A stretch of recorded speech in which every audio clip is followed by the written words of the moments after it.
Good morning. Arthur Schopenhauer says that most people, you and me, take the limits of our field of vision as the limits for our life. And think about that for a minute. It's really strange. We take the limits of our field of vision, right? Everything is light, and we only see a little bit of actual available light. There's a lot more light than what our senses can actually perceive of what's happening. And there's also a lot more sound. Think about the fact that a dog can hear more sound than you can hear. Well, our senses are only made to see a certain wavelength, a certain range of visible light. So there's more happening than you can see. So most people, because they take their limits of their field of vision. So ask yourself, like, with your dreams, your goals, your desires in your life, where might you be kind of getting pessimistic about your future or starting to limit your dreams because you can't see them unfolding? Because that's what's happened. You and I take the limits of our field of vision, what we can see, as the limits of our life. Well, I can't see it, therefore it must not exist. Lack of evidence isn't evidence of lack.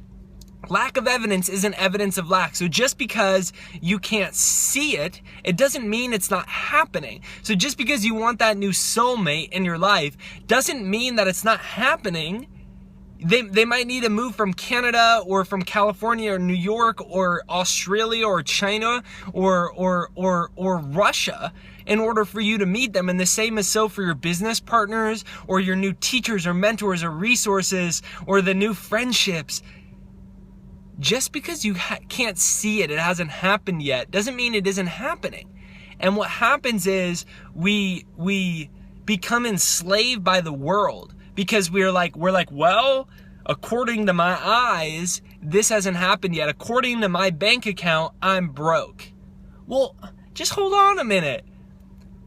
Put your dream into action, set a strategy to make it happen, and by the end of 2017, you might make an extra $400,000.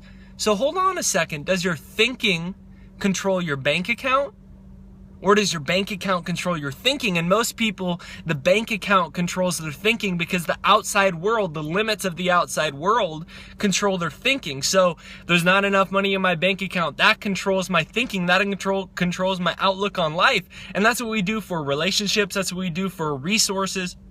That's what we do for new opportunities and friendships. We let the outside world dictate it. And what I'm saying is, stop that. Just stop it. A visionary is someone who lives from their inner vision, right? That's what they call Steve Jobs and all these people, visionaries. It's someone who lives from an inner vision. They don't let the outside world control and dictate their destiny. Your thoughts, your vision, your inner vision, your dream is what dictates your destiny. Now, don't dismiss your dream and your vision and your desires just because the outer world hasn't proved them a reality yet. Lack of evidence isn't evidence of lack. You're closer than you think you are. You're a lot closer than you think you are.